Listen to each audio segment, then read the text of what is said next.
नमस्कार दोस्तों। आज मैं अपनी नई कविता मन की विवेचना के साथ आपके सामने प्रस्तुत हूँ और उम्मीद करता हूँ ये कविता भी पिछली कविता की तरह आप सभी लोगों को अच्छी पसंद आएगी। तो कविता को शुरू करने से पहले हम जरा उसकी पृष्ठभूमि के बारे में जान लेते हैं कि इस कविता का शीर्षक मन की विवेचना क्यों दिया गया। तो जाहिर सी बात है कि हम सभी लोग आपस में एक दूसरे रिश्तों से बंधे हुए हैं और इस जीवन की डोर में ऐसा कई बार मौके आते हैं जब हम इन रिश्तों में उलझ जाते हैं और हमें समझ में नहीं आता हमें करना क्या है। हम किसी रिश्ते के साथ रहें या उससे अपना नाता तोड़ लें। बस इसी परिस्थिति को देखते हुए ये कविता लिखी गई है, जिस इसकी पृष्ठभूमि में जो आपका साथी है वो आपके साथ चलने को अब तैयार नहीं होता है। उसकी मजबूरी है, ये क्या है आपको नहीं पता है, बट वो तैयार नहीं है। तो आप किस मनोदशा में हैं और उसी का यहाँ पे वर्णन एक बार करते हैं। तो चलिए शुरू करते हैं। वो आए और बैठे समीप हमारे, काली रात में चमकते हुए सितारे। आज हम उनसे पूछेंगे नहीं, आज हम उनसे कहेंगे कि कितनी बार ही हम सोचेंगे, कि कितनी बार ही हम बोलेंगे, कि कितनी बार ही तुम सुनोगे और कितनी बार ही तुम समझोगे। फिर भी तो हम झगड़ेंगे, कितनी बार ही तो हम चीखेंगे। तो क्या इसका मतलब क्या है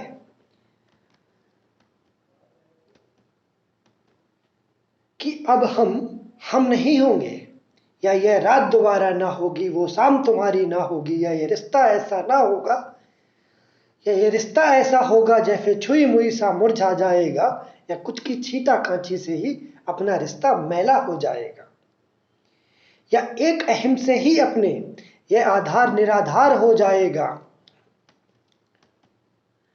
वो क्या बोलेंगे, जो भी बोलेंगे मैं तो बोलूंगा। अब जो भी बोलेंगे मैं तो बोलूंगा, अब जो भी सोचेंगे मैं तो सोचूंगा, अब जो भी वो देखेंगे मैं तो देखूंगा। ये रिश्ता मेरा है मैं तो खींचूंगा, ये रिश्ता मेरा है मैं तो खींचूंगा। ना जाने उनको ऐसा क्यों लगता है, जैसे हुए वो कमजोर तो हम भी ऐसे ही खड़े हैं। ना जाने उनको ऐसे क्यों लगता है, जैसे हुए वो कमजोर तो हम भी ऐसे ही खड़े हैं। एक हाँ और ना से उनकी ऐसे रिश्ते कमजोर नहीं हुआ करते। डर पराजय जो पर्वत डर जाए जो पर्वत देखकर वह स्वप्न कहा ही देखा करते। झुक जाए जो छोटी यानी में वो सख्त नहीं हुआ करते। ख्वाब आकर जो चला जाए उसे ख्वाब नहीं कहा करते।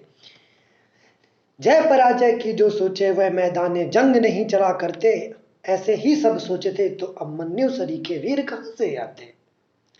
जैसे सिंहासन मात्र बदलने से नृप नरेश नहीं बदला करते, वैसे ही उद्घोष काल बदलने से भीषण युद्ध नहीं टला करते।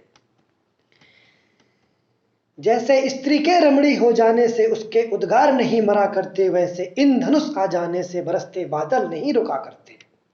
अविस्मित मैं ही क्यों हो जाऊंगा, अधीर मैं ही क्यों हो जाऊंगा, सुधीर बन उस घटन का श्रृंगार कराऊंगा।